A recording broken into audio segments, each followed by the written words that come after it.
Hey everyone, and welcome back to Hack and Hustle. I'm Anthony Johnson. And I'm Brad Rager. Joining us today is my friend Todd White. Todd is currently Vice President of Sales at Savient and is a long-serving leader in the cybersecurity space. Todd has built a career on his own personal charisma, relationship building, and storytelling skills. He's also just a good dude. Every year, Todd runs Fishapalooza, not for the band, you fish heads out there, but as a Wisconsinite living in the Twin Cities. It's an ice fishing event with a premier list of CISO attendees, and they raise hundreds of thousands of dollars for the American Cancer Society. Todd is always high on my personal list of folks that I want to see at conferences or any industry event. And today he's going to be sharing his experience and tactics for building trust in relationships with customers by delivering personal value. Todd, welcome to Hack and Hustle. Thanks, guys. Happy to be here. Good to see you, man. How's life treating you these days? You know, if I can brag for a second, by any measure, I'm thriving. Savient is a rocket ship right now. The identity security space is hands down one of the top 2 or 3 hottest, niches in all of security these days. So happy to be there. Personal life is great, as you know. Got an exciting new life partner, and my kids are doing great. My oldest daughter, in fact, just got engaged last week. Congrats, man. On a trip. Congrats, yes. That just sounds like more expenses for me coming up. So, they're not really up. Good thing Savient's doing well. Yes. Go Savient, go. Life's good, yeah. I've got a 10-year-old in there. Yeah, to that point, we did just wrap up the 17th annual Fishapalooza last month, and Awesome. Just announced last week that we set a new record. $305,000 for the American Cancer Society is what we netted. So very, very proud of the community that came together and raised all that money. It's a good thing. That's amazing. Congratulations. I was going to say, I have a 10-year-old and a 1-year-old, so I don't even want to think about them dating right now. I'm like, yeah, no, you pay more, I think, in daycare costs on a weekly basis than I will at that wedding. Yeah. Between that and the price of eggs these days, I don't know how you live. That's 100% true. So have your paths ever crossed, guys? Not sure.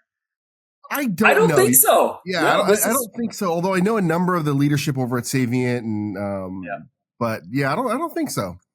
This is good. This is a bucket list item for both of us that we didn't know, existed. So we wrote it down and checked it off at the exact same time. Exactly. And it's like, hey, we'll have a follow up and just get to know each other a little bit more afterwards. So I look forward to that. Yeah.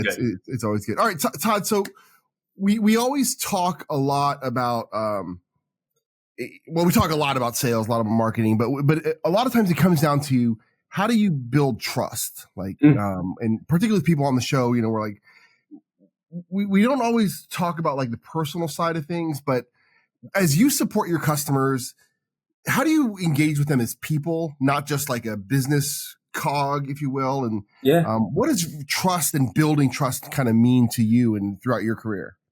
It's such an easy question, isn't it? But it's so hard to answer. Sometimes, the old cliche, I don't speak a lot in cliches, but, the old people don't care how much you know until they know how much you care. I mean, that's real. So I think back a couple of things I would point out to the start of my career. I actually came out of college, and my first job was that of a technical recruiter for tech systems.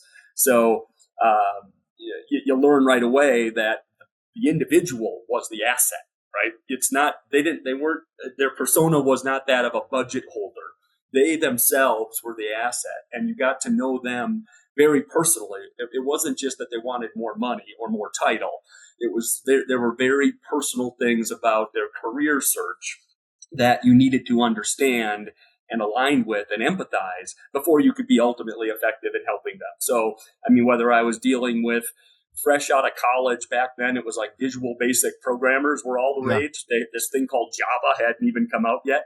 And then Y2K came along, and I was like hunting for octogenarian COBOL programmers that would come out of retirement and add some zeros, all the way up to C-level executives. And what you learned is that every one of them is alike, kind of under the hood. Or I remember being a plumber with my dad back in high school, and being intimidated by being in the homes of very wealthy folks. And I remember my dad saying, "Hey, Todd, what's it say on that toilet we're installing here in this rich guy's bathroom?" I'm like, Kohler? What's it say on the toilet in our house? Kohler? See, the view from the toilet up is the same. Yeah. So we are all alike. And so when you kind of just when you start treating everybody as equal and special and important in their own way, that comes through in a very genuine way. And also at the same time, don't be intimidated by someone's title. Recognize that they have interests, they have desires, they have sporting teams that they root for and kids that they need to get home to. So all of that is a way to say, if you come from the right grounding, I think, when you realize that at the end of the day, we're all just people doing jobs, and you meet people where they're at, like just treat them like people. Quit being all mechanical and robotic and structured. Just let it be yourself. Wow, you'd be amazed how there's something, maybe it's just an energy that people feel, but they can tell you're being real. You're not being a schmuck. You're not being a robot. You're not just there to get their money. You're there to actually get to know them, right? At all levels. So, that's sorry, awesome. That was a long answer to a very simple question. That was great. To me, trust starts with recognizing that it's a person that you're dealing with, right? Not a persona playing a role, right? And if you can't get there, none of the rest of this conversation is going to matter. Yeah.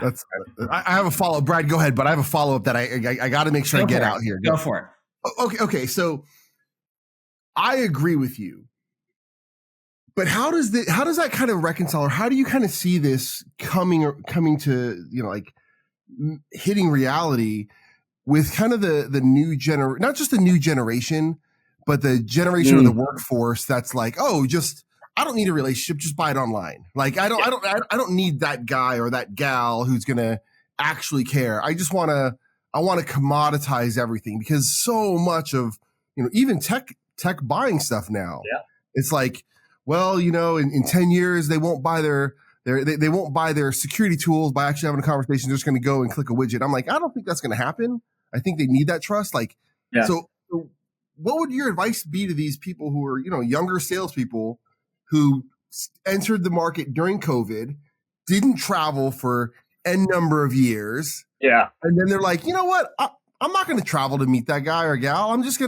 We'll do a Zoom. And I'm telling them, your competition is meeting them in person, building a relationship. Yeah. How do you reconcile those two things? Wow, that is so great. Yeah, that's a lesson you're going to learn the hard way. You're going to see the person who's going to President's Club. You're going to see your competitor getting the PO, and you're going to say, well, I had a superior solution. I made all the requisite number of calls. I checked all the KPIs. I filled out my med pick.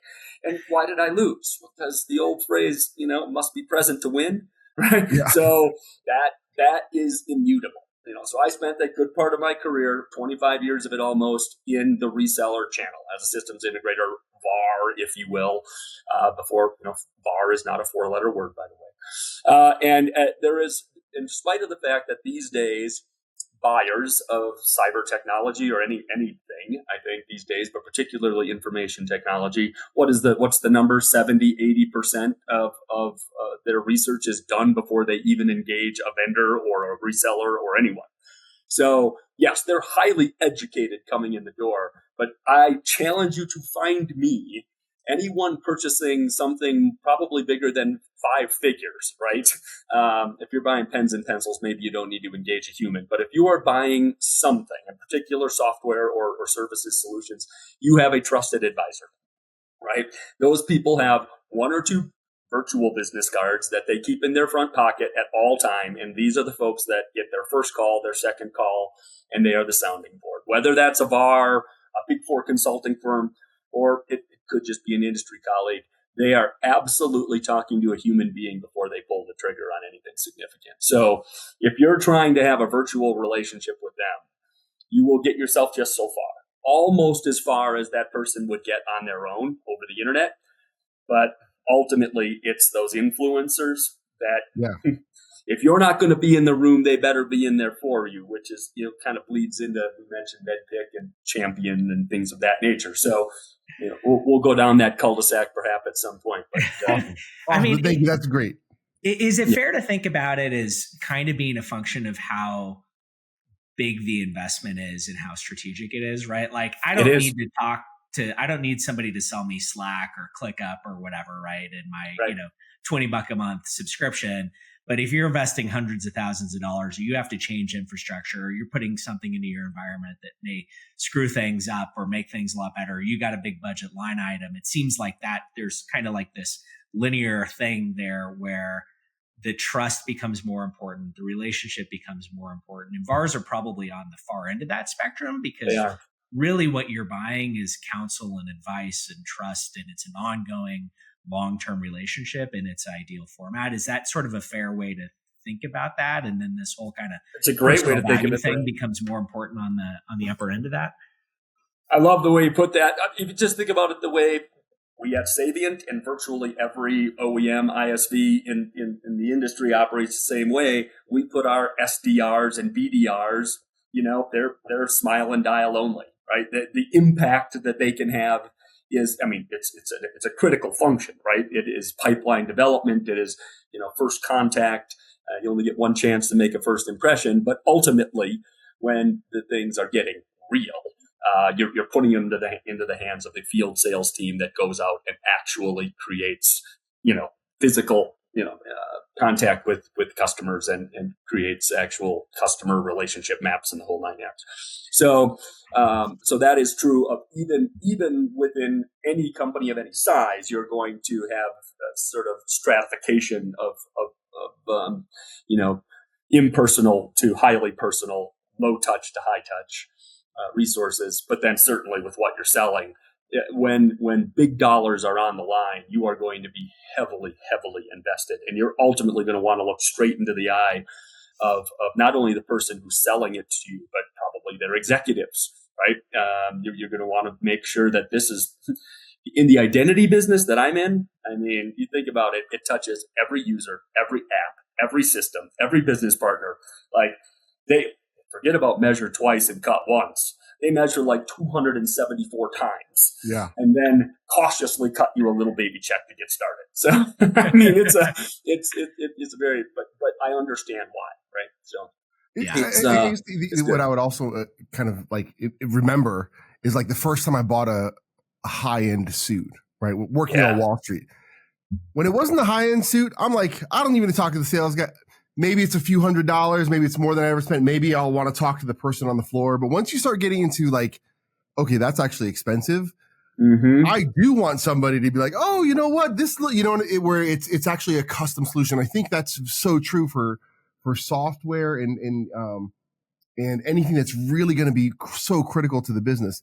It's a fascinating thing of why like Slack or Teams are like, because they're so important.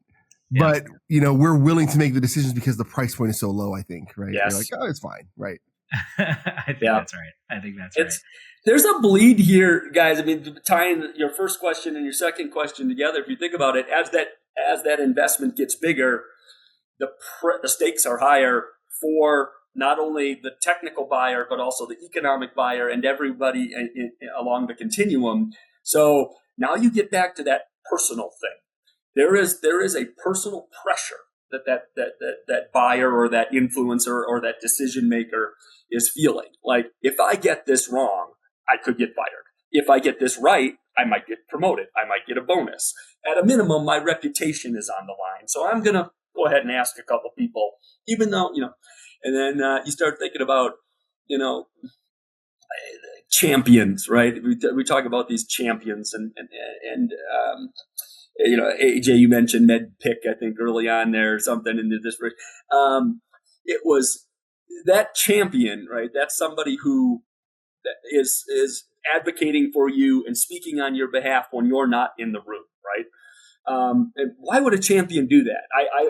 I challenge my team all the time when they have a name in a champion box. When we've had one meeting at the customer or we did one demo, I'm like, bullshit. That's not a champion. I mean, how is that a champion? Yeah. Did you know him for 20 years from a previous company, or is he somebody's brother? Because at the end of the day, I mean, this champion, either it's somebody who is really, really strongly opinionated on the technology, and they just absolutely know you are the right choice for their corporate architecture or their strategy or whatever. So they're going to get very principled on it. But more often, it's because that person feels like you're their friend. They owe you. You've somehow bonded with them, and they see their success or failure riding on your shoulders, right? So that's why a champion really goes to bat for you. It's because, they kind of are biased and want to see you win. And it's not so much about the technology. A lot of our technologies in our market, option one and option two, chocolate and vanilla, probably both work pretty damn well for the customer. So the differentiation is not usually price. It's somebody who just feels very emotional. And if you took care of them and bonded with them at a human level throughout the sales process, that's when you really probably form a true champion. And I love that because, as we've been talking about medpic, whatever, I think there's a simple and perhaps lazy, I don't know, or textbook interpretation where I think it'd be easy to over-index on sales process and boxes to check and QBRs and pipeline reviews and the mechanics of selling that may miss this element or potentially even be seen on the surface as being contradictory to that element because, why are you spending your time going and, buying a gift or going to a Little League game for, this person or whatever, when that's not what needs to get done as part of this checklist. But it's like, actually, I love that statement because that's where this fits in and how it ties to that structure of a sales process. They can be complementary to each other and not necessarily in opposition, though it may seem like that on the surface. Correct. Yeah. It is interesting too, how, okay, you've got a champion box, but usually if you're going through that structured big deal pursuit or whatever, everybody's focused on who's the economic buyer, who's the champion, who's the technical. There are all the influencers. The whole heat map org chart thing is where it's really won and lost. And so you have to make sure that you're as much as you can be everywhere at all time to all people, you need to try to genuinely connect with everyone in that room, right? Yeah. And we always focus on just one or two personas. Oh, that's the guy I got to get a meeting with. That's the guy I got to get out to dinner. And while that's true, that guy, I'm just saying that guy, whether it's the CISO or the CIO or whoever everybody looks at as some sort of celebrity and dignitary just because they're probably the final approval in the process. What's really lost is that guy has a guy. That guy has people who he turns to, and that's where the magic happens. So your champion might be one of the advisors to that person. Spend your energy on the people who are going to influence ultimately that persona. It's going to be far more valuable than actually trying to insincerely build a relationship with somebody who's just not going to be available enough for you in spite of their interests to the contrary, right? They are too busy. So, influence. Absolutely. This is great. Go ahead, Brad. Sorry. No, I was just going to say, what does good look like here? We talk about that personal connection and bringing personal value. What are some of the things you've seen that you've done, people on your team have done, where it's like, man, that was a thing that somebody did that really made the difference, or a way that they work with their customers. And I'd like to actually also add on, what does bad look like? Because I've seen, and I've had vendors, I was a former CISO at, some very big banks. Right. And they're like, oh, hey, we want to do this. And I'm like, that sounds like a really bad idea, right? Like if I were with my guy friends and we were somewhere else, maybe that's a good idea, or bad idea if my wife's there, right? But so what is good and what is bad? Because it gets murky when it's through 2 a.m. in Vegas sometimes, right? Mm-hmm. It does. Yeah. And, a lot of people think, and it's not untrue, okay, I'll talk in a double negative. A lot of people think that, hey, once we kind of got in trouble together, if there's one thing to be breaking bread and bending elbows at the bar, but when you get to the point where we got incarcerated together, or I got a horse on you and you got a horse on me, that. I guess, but really, what's the likelihood? And then also, if you think about who the individual is on the customer side who's doing that with you, and if they're not in an actual like trusted friend, bros kind of situation, what's the character of that person really like? 100%. Like, well, how respected are or are not they in that organization? What's the likelihood they're going to be around in a year or two? Because they might just be this loose cannon that's kind of got a reputation for being, a bit of a vendor, what?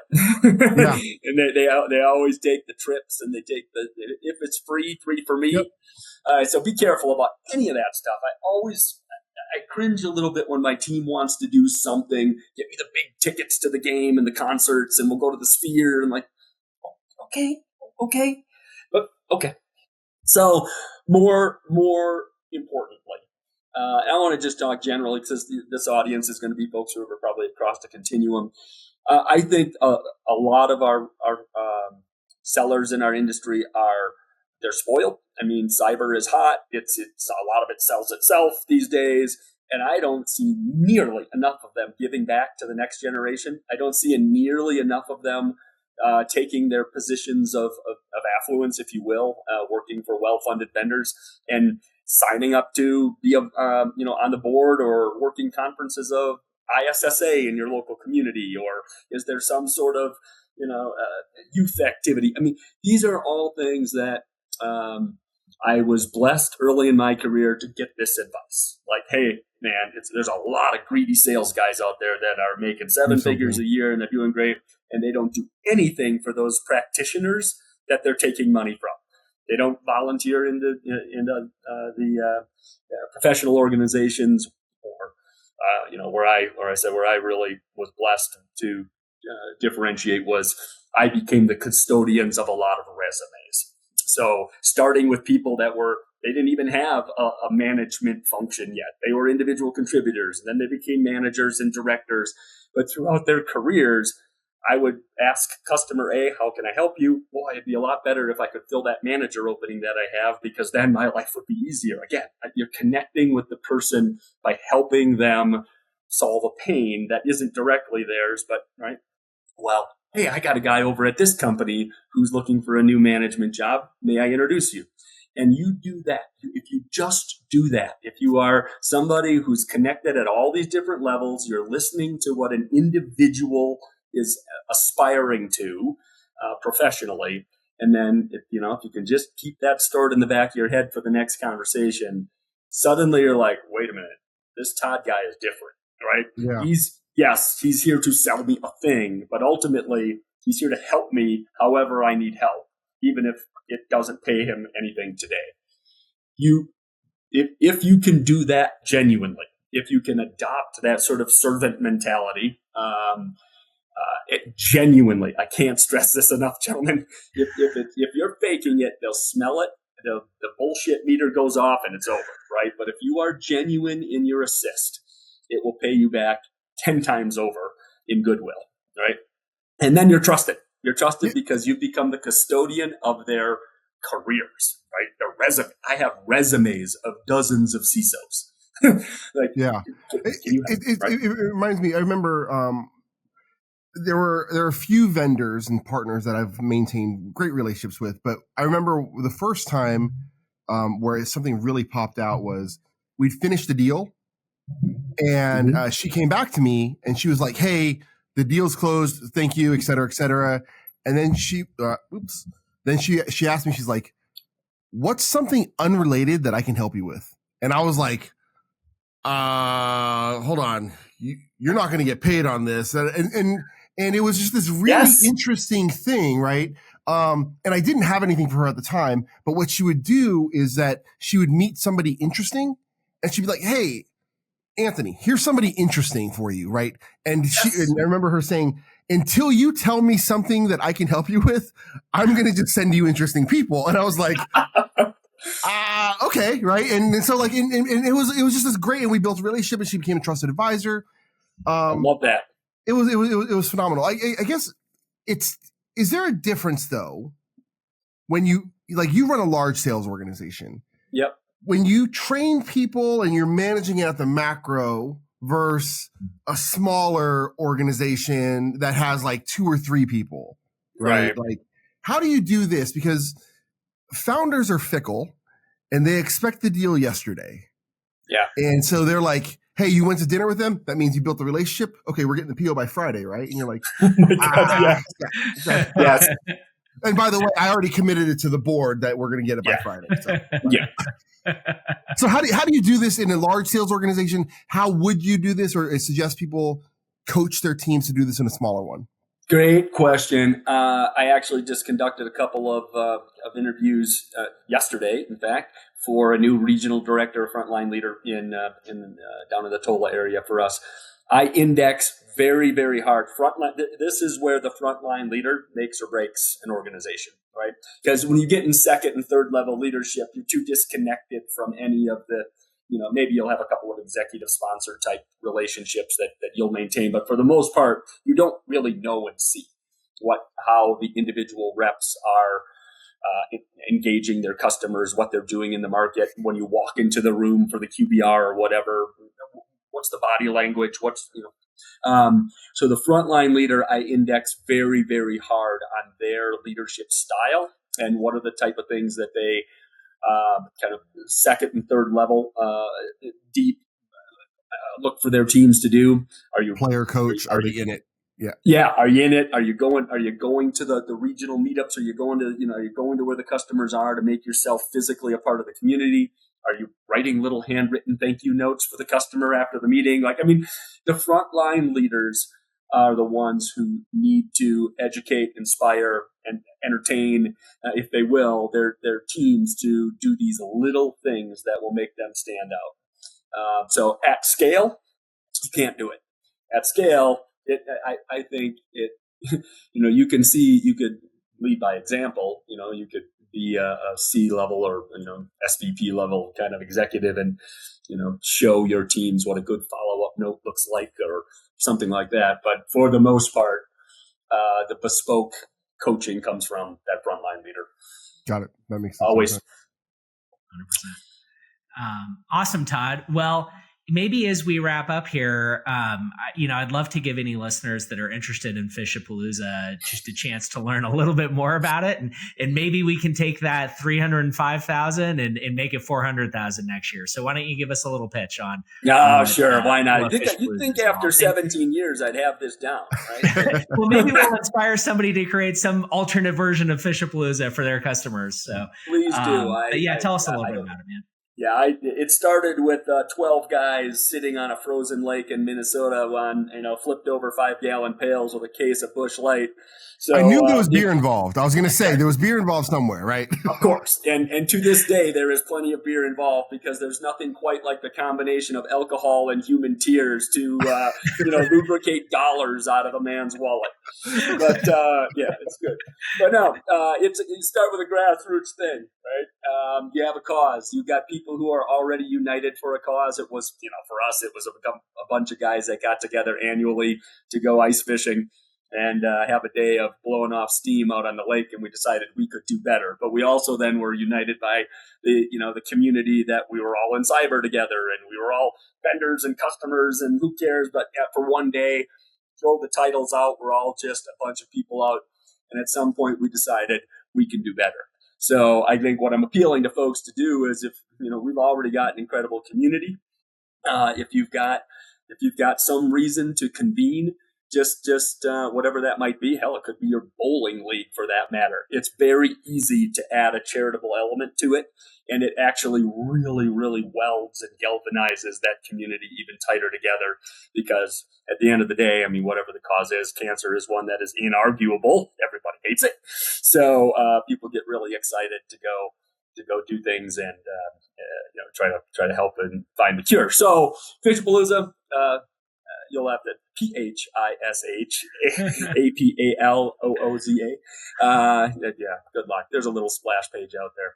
But yeah, every year, we bring together all the vendors and solution providers in the cyber community. This year, I think we had 42 different sponsors.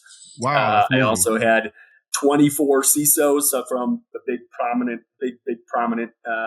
employer organizations in the upper Midwest. They put themselves up for auction. So the silent auction has people in it. Is there a theme here, right? And people are the assets. So the CISOs bid off meeting time with themselves. And Awesome. the vendors who spend thousands and thousands and thousands of dollars at RSA conference and Black Hat trying to just see one of these celebrities walking in the hall, much less have a conversation with them. Well, tell you what, take a couple $1,000s and go buy yourself an hour. That's awesome. So, yeah, so that's what we're doing next year. I don't know what the number is going to be. In sales, quota always goes up. So maybe 350, 400, dare to dream. And we'll be reporting back. The last Thursday in January, so I think it's the 29th next year, you can come to Minnesota and join us out on a frozen lake. That's awesome. It sounds fascinating. I'll definitely have to check it out. That's yeah, man, you check it out. All right, guys. Well, every week, Todd, we end up with a roundup of kind of key takeaways. So, Anthony, let's start with you. What's your kind of key takeaway from the discussion? I really, really love the aspect and emphasis on continuing to you have to be present to win, right? Yeah. Like you can have all the tech and the process and all the stuff. But at the end of the day, people, especially on these big ticket items, they still want to buy from people, and they want to buy from people they trust and like. And you didn't quite say it, but I thought you were going to. People won't buy from somebody they dislike. That's right. Like if they dislike you, it almost doesn't matter how good your thing is. They're like, ah. So like that was my big takeaway of like, you got to be there. You got to build that actual trust. And I love the examples that you gave, Todd. So thank you. Yeah, very good. Brad, what about you? On a future podcast, I'm going to tell you how I got my nickname, Tidy Whitey. It's fabulous, and it ties directly into what you just said. I love it. There's a teaser to keep you coming back for more Todd on Hack and Hustle. But anyhow, I love this story about the rep who said after the deal closed, tell me how I can help you on an unrelated manner. Like, I just think stuff like that's so unconventional. I feel like there's just this, account-based marketing and this conventional wisdom that, hey, if I send somebody a set of headphones, or maybe even a headphone that doesn't have the cable, and then they get the cable if they take a meeting with me, it's just like that type of stuff that is so impersonal, that is so transactional, yet you think it's cool and you think it's making a big difference. People don't need more shit. They individually have challenges that they're dealing with. And I think the time and attention and the point that you made about just caring and being present to care, that's how you do it. So you got to ask, and you got to care, and you got to be genuine. And it probably won't look like the last thing you did or the thing before that. And it's hard to turn into a program, but like, that's kind of how I would think about it. Well, as if I haven't already dominated the airwaves here, I'll offer.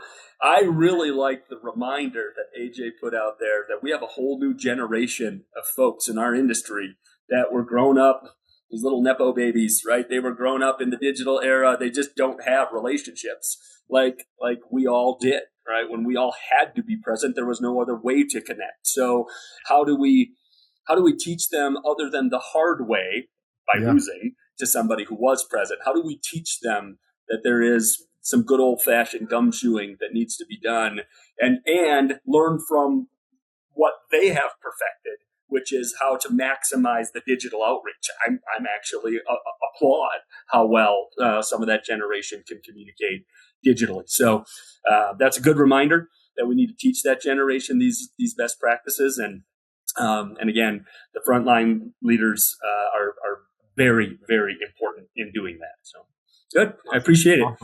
Awesome. Well, great conversation, Todd. Thanks for coming on the show. It was great to see you, man. Thank you. And thanks for the stump, for the Fishpalooza stuff. It's all good. Thank you. Excellent. Awesome. So I'll just kind of this is a wrap for today, right? We'll see everyone back here in a couple weeks for more Hack and Hustle. But thank you very much, everybody. Thanks, Todd, Brad, of course. This is always a blast, and we'll see everyone soon.